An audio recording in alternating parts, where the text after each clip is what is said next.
No, you don't want that. And you brought up a great point, that that greed component. I think some people, they try to squeeze out every single piece, every dollar that they can get, and they will make BS representations for how much the property is worth, or all these different things, because it comes down to greed. Either they don't have a deal, it's way too high that what they're in it for, and so then they're having to lie, or they're having to misrepresent in order to try to sell it. And as you know, and as you said, I mean, Columbus is a large city. I think we have, you know, over 1 million plus folks. We're number 14 on the list in the country, and we're creeping up on San Francisco. We're about to be number 13. Really? We're about 20,000 off from San Francisco. Wow. So the 14th largest city in the United States, and you think, wow, that's huge. But I think Darren will agree that in the investor community, it's a pretty tight-knit community that talks. So I'm sure that you'll agree to this too.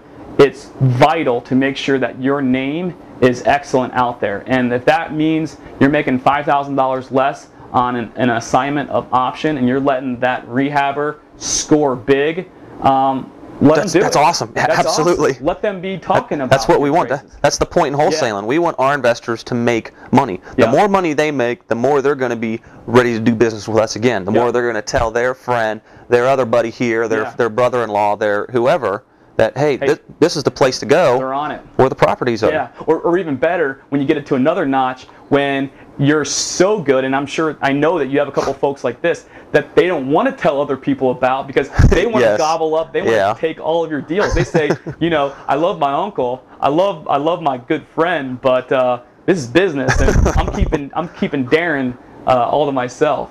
So I think that's probably the best type of edification. I would agree. Is when they're not shouting out their name, and they're keeping to yourself. So now they put down this $1,000 earnest money. You have the money in hand. You do a cashier's check or a money order, or will you take a personal check? If I know the person or I'm comfortable with them, I'll do a personal check. Okay. So you do a personal check. If you know them. If not, you do earnest money. You do some kind of certified funds. Yep. So now you got the cash, you got the money. They're excited. You assign the contract. We need an assignment. Yes, and to actually talk about that a little bit. So you have a contract, an assignment contract with your seller. That's either a purchase and sales contract, or a purchase option that you've made with your motivated seller. What's the document that you like to use between your end buyer, the rehabber, and yourself? What's that agreement?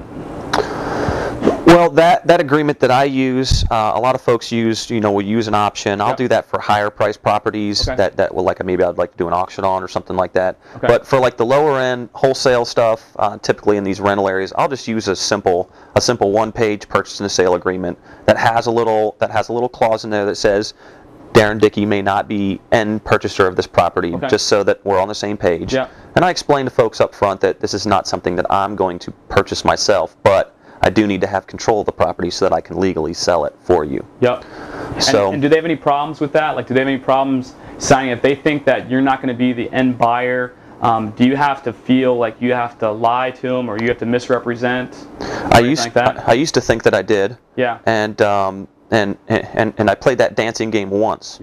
And I almost got sued for it.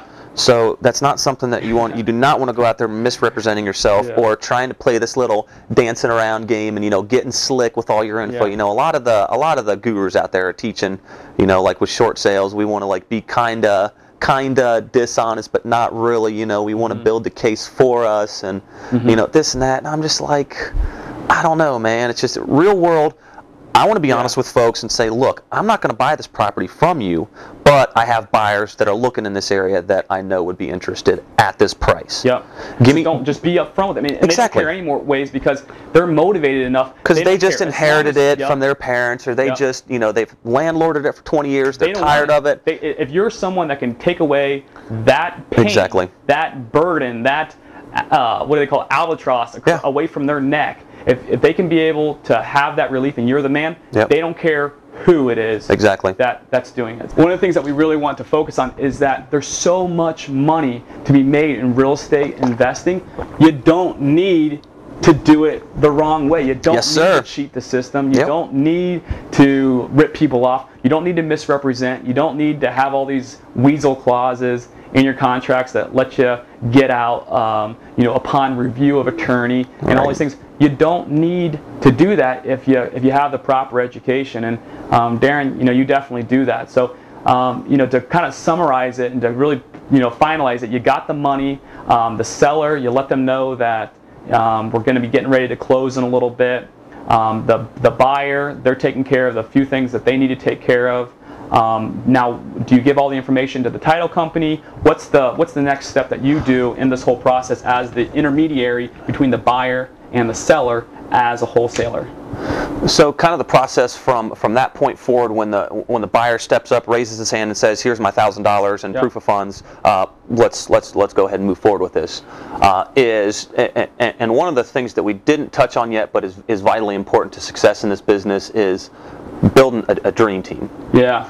And having a title company, an attorney, a contractor, you know, just a property manager, some other miscellaneous. But what I'm speaking about specifically right here is a title company, because if you have a title company that understands what it is you're trying to accomplish, and they do things above board, but they also know the law very well, that's huge. Because you get to a point where I am right now, and you are as well, where you can just call up the title company and say, "Hey, Tom, I've got this guy. He's going to buy it at this much. Here's his contact information. Let's go ahead and get the closing set up."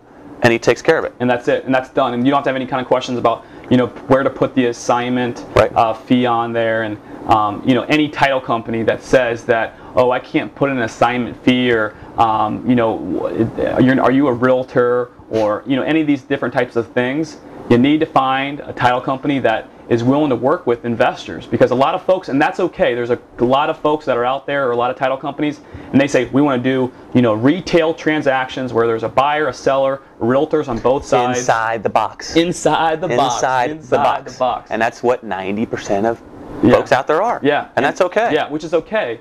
But when you find a title company that realizes we're going to do everything up above on board, because Darren, that's the type of way he does it. Assignment fees, wholesaling is 100% honest, ethical. It's not even fattening. I mean, it's a good way to be able to put buyers and sellers and match them up together. So you actually, after the title company goes through, the deal is done. I mean, the deal, do you actually show up to closing? I don't show up to closing anymore. So you don't even show up to closing? Nope. So the buyer and the seller come together, and the title company cuts the check for you, and you just come and pick it up, or you have to mail it to you? Either I'll come pick it up, or they can mail it to me. Nice. That's a good thing. So you basically are making money. You don't have to show up to the closing, which I don't know for all of you out there, if you've been to a closing, they're boring. They're just like, I can't. And they can be kind of tense too. And it can be kind of intense, and it's, I am the same way. I used to always show up. Again, the control thing. Do it. I don't like to do it either. So you don't even go to the closing. You get the deal, and I mean, that's essentially for you how you do a deal from start to finish. What happens? You know, just a review. You get the phone call, the telemessaging service that it comes in. It comes to an email to you. Right. You're able to look to see if they're a tire kicker, or if they are a real deal motivated seller from the questions that they ask. You then call them up. If it sounds right, you can agree to a price, or at least you're in the ballpark. You'll go out there. You'll meet with them, say hello, shake the hands, and actually lock up the deal right then. Yep. You'll bring it back. You'll put it into the title company, so that the title company can make sure that has clear title and there's no encumbrances or any types of liens, mechanics, or mortgages that are on the property. After that, then you're going to be able to make those phone calls to your VIP list, to your group of folks that are willing to buy almost anything, because Darren Dicke, they know that they make money when Darren Dicke calls. Right. If that doesn't happen, or at the same time or a couple hours later, you'll send out the email through your constant contact or some kind of newsletter service where you can collect all the emails of people that you have done business with, or local real estate investor association members. You send that out. People go look at the property. You're not there. After they look at the property, drive by, then you can give them the lockbox. They can let themselves in, take a look at it, have their contractors beat on the pipes or check out the ceilings or whatever else.